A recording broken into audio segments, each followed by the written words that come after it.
सेव्यमान पावनाङ्घ्रि पङ्कजं ज्ञानयज्ञसूत्रमिन्दुशेखरं कृपाकरं नारदादियोगि वृन्दवन्दितं दिगम्बरं काशिकापुराधिनाथ कालभैरवं भजे।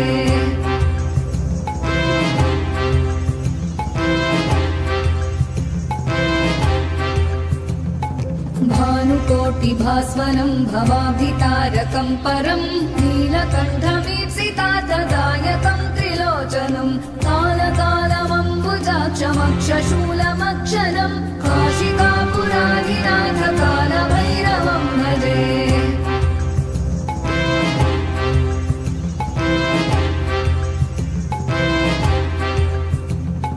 शूलटङ्कपाशदण्डपाणिमादिकारणं श्यामकायमादिदेवमक्षरं निरामयं भीमविक्रमं प्रभुं विचित्रताण्डवप्रियं काशिकापुराधिनाथ कालभैरवं भजे।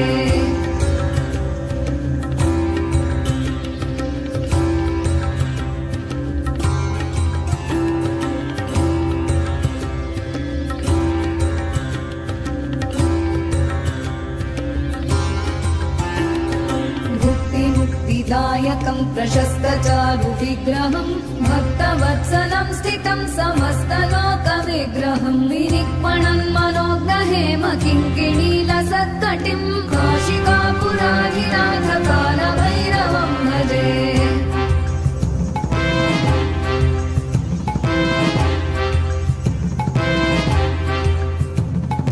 धर्मसेतुपालकं त्वधर्ममार्गनाशकं कर्मपाशमोचकं सुशर्मदायकं विभुं स्वर्णवर्णशेषपाशशोभिताङ्गमण्डलं काशिकापुराधिनाथ कालभैरवं भजे।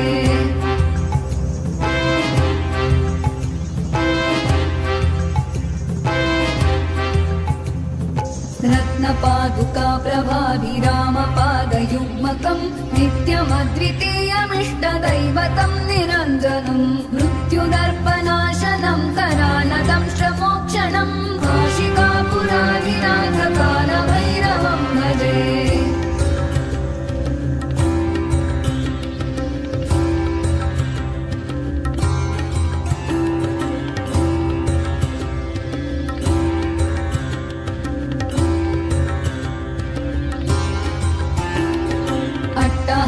भिन्न पद्मजाण्डकोशसन्ततिं दृष्टिपातनष्टपापजालमुग्रशासनम् अष्टसिद्धिदायकं कपालमालिकाधरं काशिकापुराधिनाथ कालभैरवं भजे।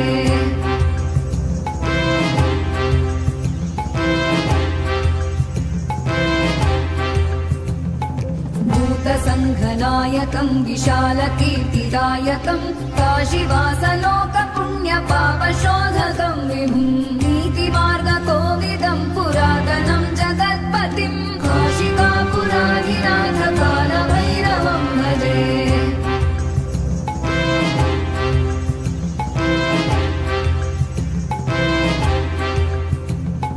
कालभैरवाष्टकं पठन्ति ये मनोहरं ज्ञानमुक्तिसाधनं विचित्रपुण्यवर्धनं शोकमोहदैन्यलोभकोप